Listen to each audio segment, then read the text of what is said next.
मी आज आपल्या अभिनंदनाच्या ठरावावरती बोलत असताना मनापासून अभिनंदन करतो।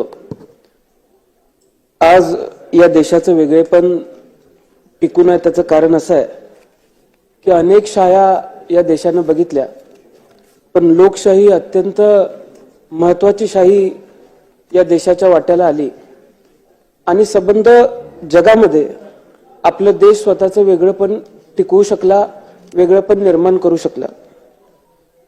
त्याचं दुसरंही कारण असं आहे की संसदीय पद्धत जी आपण कमावली त्या संसदीय पद्धतीमुळे आपल्या लोकशाहीला एक वेगळं महत्त्व निर्माण झालं। डॉक्टर बाबासाहेब आंबेडकरांनी जो एक मताचा अधिकार आपल्याला सर्वांना दिला, त्या एक मताच्या माध्यमातून आपण जो अधिकार आपल्याला मिळाला त्याच्या माध्यमातून इथे सर्व सन्माननीय सदस्य बसलेले आहेत। अध्यक्ष महोदय, मी आपलं अभिनंदन करत असताना आपल्याला विनंती करेन की आपण जसा सर्वात तरुण अध्यक्ष होण्याचा मान पटकावलेला आहे तसा मी सुद्धा सर्वात तरुण सदस्य म्हणून या विधिमंडळामध्ये बसण्याचा मान पटकावलेला आहे।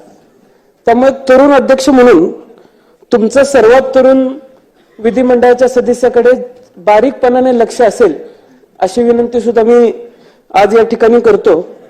त्याचबरोबर अध्यक्ष महोदय, तुमचं लक्ष माझ्याकडे असावं याचं दुसरं कारण असं आहे की आपण सुद्धा एक निष्णात वकील आहात। आम्ही सुद्धा वकिली पूर्ण करतोय।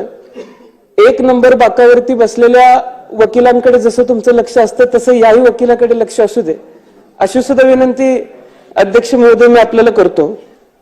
अगदी या सदनाची आपण इतिहास बघितला तर डॉक्टर स्वर्गीय मावळकर साहेब असतील यांनी 1937 साली पहिल्यांदा अध्यक्षपद भूषवलं आणि त्याच्यानंतर त्यांनी चांगलं काम केलं म्हणून लोकसभेचं अध्यक्षपद भूषवण्याची संधी सुद्धा त्यांना मिळाली।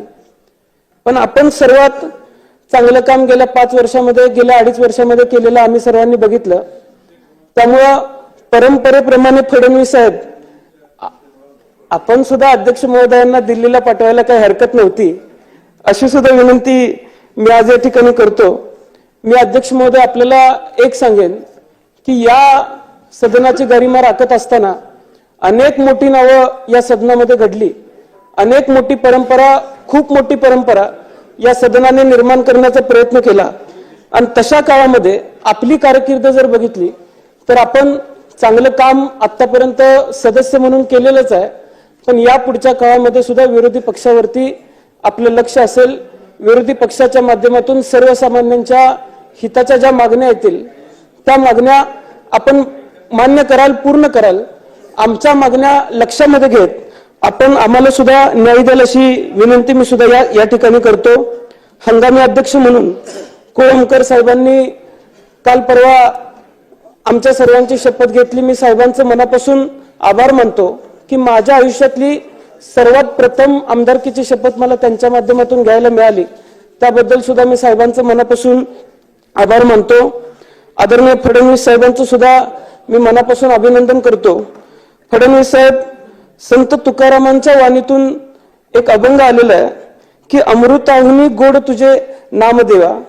आता संतांच्या वाणीतून सुद्धा आपलं नाव इतक्या गोड पद्धतीने घेतलं गेलेलं आहे।